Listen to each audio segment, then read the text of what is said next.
So in this video, I'm going to show you what actually happens to a darkroom print when you overexpose your film, normally expose your film, and underexpose your film when shooting. Doing this using the same film, the same developer, and the same paper. I'll walk you through how I shot and printed each one. And lastly, we'll look at the results side by side. And I think you're gonna be really surprised when you see what print actually came out the best. So if you're serious about improving your black and white prints or just really sick of getting blah, muddy results, I think this video is really gonna help you understand what's going on, and it might even really change the way you shoot. Because it's definitely not about just getting an image onto the film, but it's really about how you're turning that negative into a positive. And with these images, I really did plan on shooting these way deeper into the woods, but that required like a little bit more planning and I was a little bit short on time. On top of that, my weather app was calling for rain for like the next 4 days straight. So I really had to kind of figure out what I was gonna shoot to make this a good example for this video. So it felt like I was coming up a little bit short finding something like super interesting, but I did see the light falling on these plants. So I grabbed my camera and framed them up with, I was using my Hasselblad 500 cm with the 120mm macro lens. And when I looked through the viewfinder, it did look really interesting. So I decided to go ahead with this. The problem is I had like a half hour before I had to go meet my client at my studio. And my studio is like a 5-minute drive from where we were. So I didn't have much time because this meant I had to not only take this roll of film or bracket these shots, but also do some video to record it so I'd have something to show you. So I set up my Hasselblad, again, my 500 cm, I loaded it up with HP5, and I used the meter in my Prism for this test. I set that meter at box speed ISO 400, and this gave me an EV reading of about 15. So metering exactly how I composed the shot, it gave me an f-stop of f11 at 1/250th of a second. I took the first shot at ISO 400, and then I bracketed underexposing by 1 stop, then shot in half-stop increments till I overexposed by 1 stop. So essentially using an ISO of 800 to 200 in half-stop increments. And though it was a sunny day, of course, about 4 shots into this, the sun just went behind the clouds. And I clearly wanted consistent light for this, so I had to kind of start over. And I was getting very anxious. I now had about 15 minutes to get this test and video done. And I was getting a little bit stressed out, honestly. So finally the sun cleared the clouds, then it cleared the tree that blocked the light, and then it was pretty consistent lighting for the rest of the remaining roll that I bracketed and shot this test. I threw the gear back in my car and was able to be right on time to meet my client. Next, I developed the film, made a contact sheet using my standard setup, and then made 3 proof prints.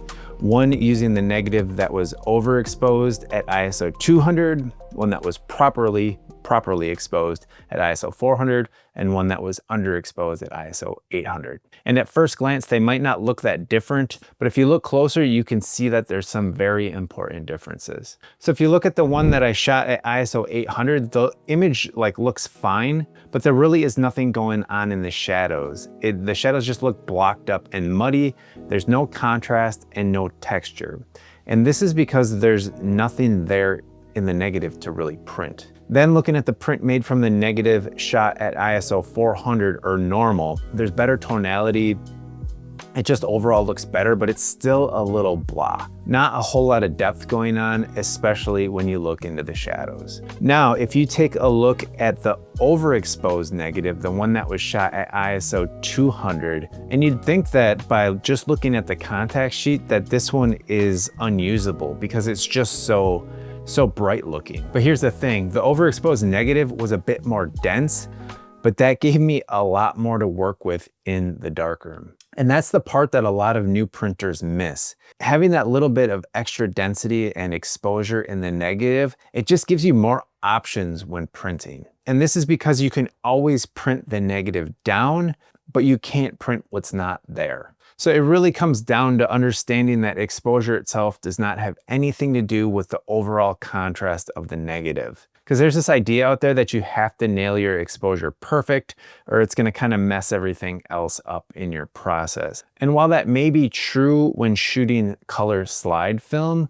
with black and white darkroom printing and negative film, it's just not that simple. You see, because black and white negative film just has a huge amount of latitude, and it's really how you use this latitude in the darkroom that makes such a huge difference. Many beginners don't realize this until it's just too late.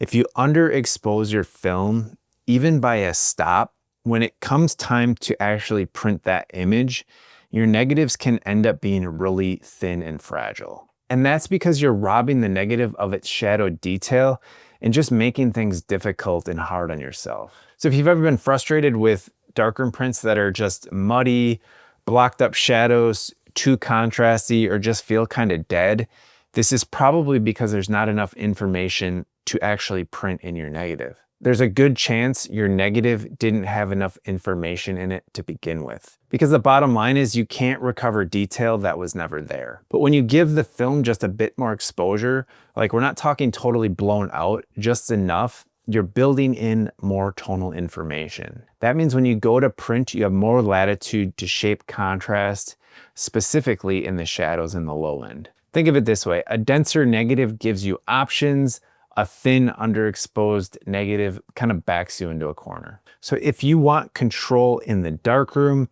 and you want to make really glowing, expressive prints, it starts by not being afraid to give your negatives a little bit more exposure, a little bit more light. So here are the final 3 images. This is 3 exposures, same scene, same film, same printing paper, but the overexposed negative simply printed better than the others in the darkroom. That's the one that actually gave me the most options to make the best print. So here's the big takeaway. If you're shooting your film without thinking about how it's going to print, you're most likely wasting quite a bit of time, money, and paper in the darkroom. And worst of all, you're walking away thinking that you're not very good at printing, when really you just need a better system from start to finish. That starts when you're metering the scene and taking the picture. And hey, if you've been struggling to make consistent prints in the darkroom, then I made something specifically for you. It's a free training that walks you through my proven workflow so you can stop guessing and start making prints that you're actually proud of. Just click the link at the top of the description below to check it out. So like the video, that's it for this one. Check this one out next.